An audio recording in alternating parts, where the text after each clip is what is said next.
Wala pa makabuhi ito. Kadamo na nito nga. Gingkwas. At ito naman nagkalukso man ng iba.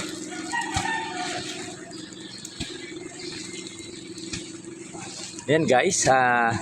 May na daanan tayong mga nag-arya ng lambat o naglalambat. Ang pakay po dapat mahuli po dito ay bunti. Or sa Tagalog po ay balanak. Ayan po ang madalas po na inaaryahan nila rito.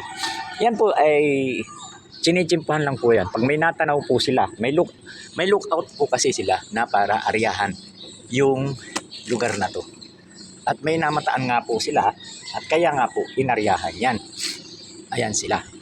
Minsan ko na rin po pinakita sa inyo noon, kaya lang noon ilan lang ang huli. Ewan ko lang ito ngayon kung makakahuli ng marami. Ipo-focus po natin sa kanila.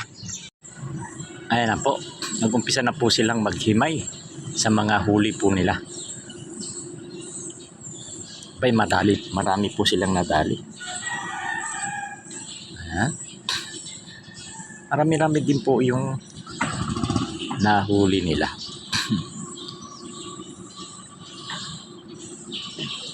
Ayan po.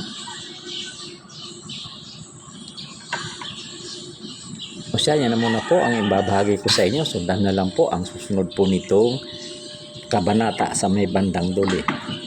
Muli po, maraming salamat po sa inyong matyagang panonood. Ayan po, may nadali na naman habang sila. Habang po ako nanonood po sa mga naghahakot po ng mga materials punta po ng pabahay, may napansin po ako dito sa aking bandang likuran sa pantalan po. Iisang lugar lang po itong aking pinagkunan ng video at isang araw lang din po ito. Ito po ay ang nag-aarya po ng lambat. Nanguhuli po ito ng isdang bunti or balanak. At ito po, natsimpuhan ko pong hahatak na ng mga lambat. Kumbaga, nililigpit na nila at sabay himay po doon sa mga nahuli nilang isda na nakasabit po dito sa lambat. Kung tawagin nila ay tuloy. Yung bagang pumasok sa mata ng lambat at hindi na nakawala. Ayun po ang tinatanggal nila at hinihimay pa isa-isa po. At ayan po, ayan, makikita niyo po, bawat angat po, mayroon po silang hinihimay o tinatanggal. Ibig sabihin po, medyo marami-rami po yung nadali nilang isda dito sa pag-arya po nila ng lambat. At siniwerte po sila kasi nung nakaraang inunang ko sila at in-upload ko rin po yun, wala po silang halos huli. Ito po, hindi masasabing walang huli, ay meron po at maya-maya nga po sila naghihimay pag tuwing hinahatak yung lambat na isinasakay nila rito sa kanilang bangka. Kaya mas swerte po yung kanilang aryada ng lambat dahil may mga nahuli po silang mga isda.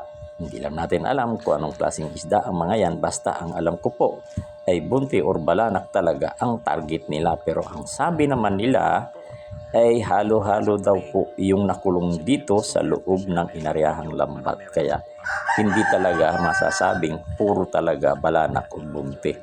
Malalaman na lang po natin yan mamaya pag dumaong na po dito sa tabi at makikita po natin yung kanilang mga huling isda. O siya, ito na muna ang may babahagi ko po sa inyo. Pakikita ko na lang po mamaya kung ano talaga ang klase ng isda na kanilang nahuli. Antabayan na lang din po mamaya sa pagdaong nila dito sa Dalampasigan. Muli po, maraming salamat po sa matyaga niyong panonood. Kinakagat pa po yung kasi po